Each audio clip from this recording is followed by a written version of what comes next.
song.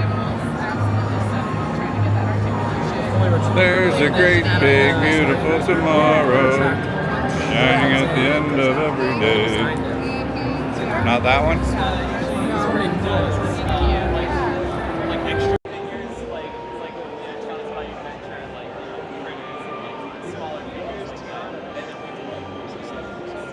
That's cool.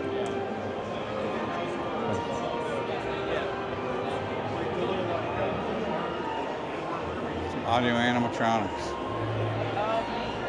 Who wants to have Frozen stuck in their head?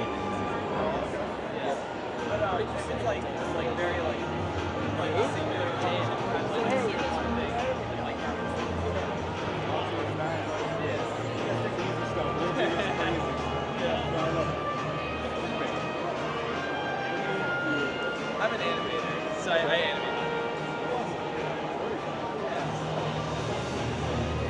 Yeah, I did Mama Odie and Tiana's Funny Adventure.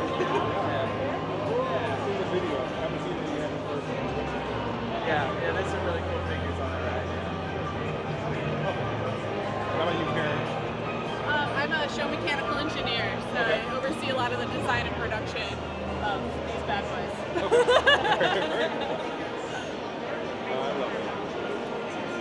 We appreciate you guys coming out.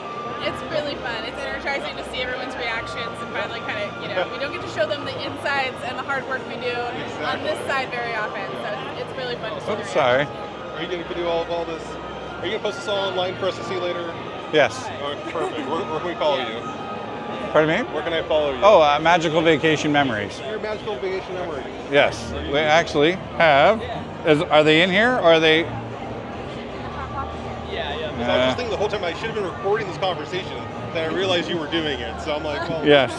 I don't know why I'm wasting my time with my iPhone when you got this guy. So if you want to scan that QR, that will be. I think you might need a separate ticket. But they'll be, posting about all the stuff that was said like right after.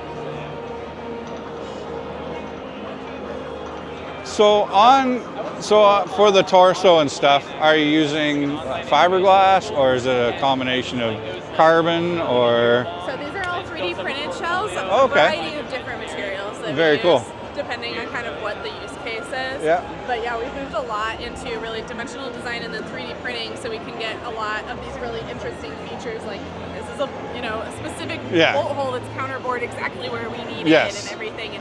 And then the benefit of that too is not only do we get to keep the exact fidelity of the shape that we need and the mechanical elements we need, but let's say this one breaks. It's so easy to essentially hit Run break another and one. something that fits perfectly back up. So, so yeah, we've definitely been leveraging a lot of that. I'm sure your printers are running a lot faster than the printer we have at home. Yeah, my desk printer couldn't make this. I'll tell you that right now.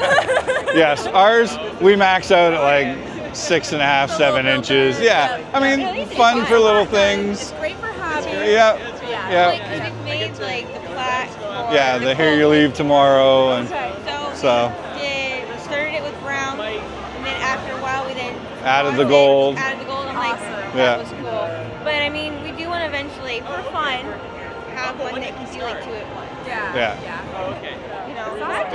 Not necessarily to sell anything, just because we want to. Just for fun stuff. It's really cool, and it's amazing how quickly some of that technology is coming along. So Elsa's eyeballs, for example, are 3D printed in color, and it's more than just 2 colors. It's many shades, and it's really impressive. Like it comes off of the print bed, and you just polish it up, and you're like done. But it matches the film flawlessly. So what's your face made out of? So it's a proprietary material, kind of silicone-ish. It's gotta be flexible. Right, yeah, we definitely are we iterate on it and we use different materials depending on the different characters and needs. It's one of the things that we're continually advancing to make sure that we can try to keep getting more and more expression and more, reality relative to that squash and stretch. Exactly. Yes. Well, because it's interesting to see, you can get a commercial or a consumer printer now that does 4 color, which 2 years ago you had to spend 40, 50 grand to even consider something like that.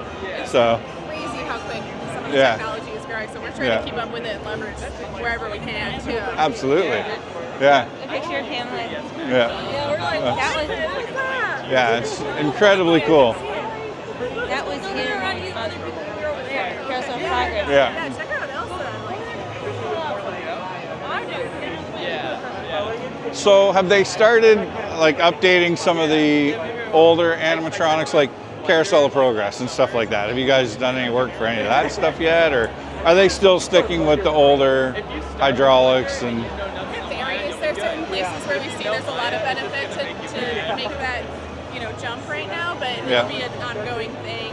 Yeah. We also, there's a lot of really, there's some real beauty to the legacy technology and figures too, so we don't want to really, try to miss that either, but so it's a mixture, and even moving forward with our figures, while electric is our main portion, like we still use hydraulics occasionally, pneumatics occasionally, etc., because like it's just tools in our belt. Yeah, absolutely. That old saying is, if it's not broke, don't fix it. Why mess with something that's working perfectly fine to maybe not have it working? Yeah, exactly. It's an investment and everything, so if we're able to really focus on bringing a lot of these new characters to life, that's something that we really wanted to aim for too. I'd really like to see Timekeeper come back at Magic Kingdom in Florida. He's hanging out in the same space she usually sits in like a workshop that we've got for training back in Florida. So. Well, it was so fun because Robin Williams did his voice, and it was just like, oh. He's huge and really impressive. Yes. For celebrities throughout my life passing away. That was sorry. That was Robin Williams. That was the hard. That was a really hard one. Because I grew up with Aladdin. I grew up with Flubber and Mrs. Doubtfire. When I couldn't watch Doubtfire, but just. So cool. There was no one else like him, so. I love your costume. Thank you. Speaking of Aladdin. Yes. Well, that was awesome. Thank you so much. I really appreciate that. That was, We had a lot of fun with them. It's fun to show them off. Yeah. I can see why. Well, thank you very much. You have a fantastic day. Thanks. Yeah. Yes.